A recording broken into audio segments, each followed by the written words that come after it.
Dr. Said RJ. Habari ndugu mpendwa mtazamaji wa channel ya Dr. Said RJ.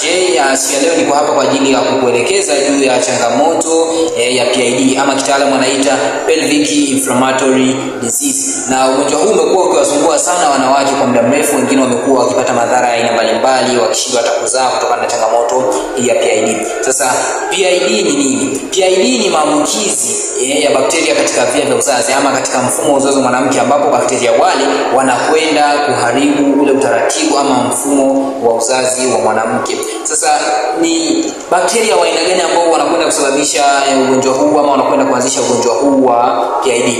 Wapo bakteria wa aina mbili ambao hawa ndio hasa wanakwenda kusababisha changamoto hii ya PID. Namba moja ni chlamydia, lakini pia namba mbili ni wale bakteria wa gonorrhea, ambao bakteria hawa wa aina mbili ndio wanakwenda kusababisha hasa changamoto ya PID. Lakini pia wapo wale bakteria ambao wanapatikana ambao wanakuwa ni wa sehemu ya mlango wa kizazi, ambao tunakuita ni Trichomonas vaginalis, lakini pia wapo vaginal candidiasis, ambao hawa sasa ndio na wenyewe wanaweza pia kusababisha mwanamke akapata changamoto ya PID. Sasa twende kwenye dalili. Ni zipi dalili za mwanamke ambaye ana changamoto ya PID? Dalili namba moja kabisa ni dalili ya maumivu chini ya kitovu ama sehemu ya nyonga. Mwanamke anakuwa anahisi maumivu katika sehemu ya nyonga tofauti na siku zile za hedhi. Yaani tofauti na zile siku za mzunguko wake ama siku za period, basi anakuwa anahisi maumivu sehemu ya chini ya kitovu ama sehemu ya nyonga. Lakini pia dalili nyingine ni dalili ya kutokwa na uchafu. Uchafu katika sehemu za siri. Mwanamke ambaye anakuwa na changamoto ya PID anakuwa anapatwa na uchafu wa rangi ya njano ama anatoka na uchafu mzito wa rangi ya njano, lakini pia unaweza kuwa kama vile wa rangi ya kahawia. Hiyo ni dalili ya ugonjwa wa PID. Kwa unapoona dalili ya namna hii, basi tilia shaka ama weka umakini, yawezekana ukawa ni ugonjwa wa PID. Lakini pia uchafu ule unakuwa una sifa nyingine, ambao unakuwa ni una harufu kali mbaya, harufu mbaya ambayo inakuwa ni mfano wa shombo la samaki. Lakini pia ukiachana hivyo, unaweza ukawa unaona hedhi yako inakuwa haieleweki, inakuwa imevurugika, mara katikati ya mzunguko unapata damu zinatoka. Kwa hiyo changamoto hii ya PID, miongoni mwa dalili ni hizo nilizokutajia hapo. Hizo ni miongoni mwa dalili kubwa sana. Lakini pia hata kwa mwanzoni mwanamke anaweza akawa kushiriki tendo anapata maumivu ama anahisi maumivu. Sasa changamoto ya PID inakwenda kusababisha ama inaonyesha dalili hizo wakati wa mwanzoni ambapo utakapokuwa umepata changamoto hii ya PID. Sasa twende kwenye madhara. Madhara ya PID ni makubwa mno, ambao watu wengi wanaweza wakawa wameyachukulia kama ni madhara ya kawaida, lakini kiuhalisia ni madhara makubwa mno. Lakini tuanze na madhara ya kwanza.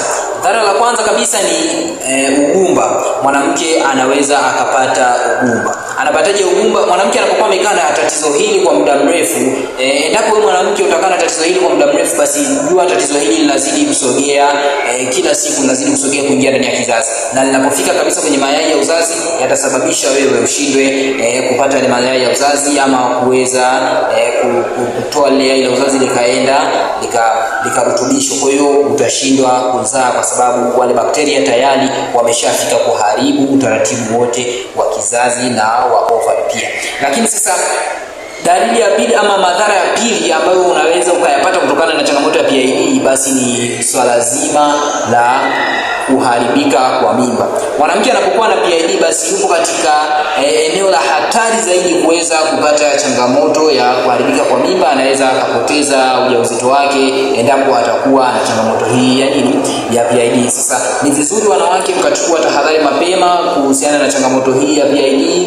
Lakini pia madhara mengine ambayo unaweza kupata ni kuwa unapata maumivu ya mara kwa mara ya chini ya kitovu ama sehemu hiyo ya pelvic utakuwa unapata. Lakini pia unaweza ukapata changamoto za ukashindwa kwa kujiamini, unapata miwasho muda wote, unakuwa unapata madhara ya namna hiyo. Lakini madhara hasa makubwa ni hiyo ya kushindwa kubeba ujauzito kwa mgumba, lakini pia ujauzito utakuwa unaharibika kila siku na utakuwa unasema mimi ni wa kupoteza ujauzito tu, lakini uhalisia ni kwamba una changamoto ya PID na umeikalia kimya. Sasa wapo watu ambao wanaona aibu, wanashindwa kumface daktari kwa ajili ya tiba, basi madhara yake ni hayo, na madhara yake ni makubwa kuliko hiyo aibu. Hiyo aibu utailipia kwa kupitia madhara haya makubwa ambayo yatakao kufika.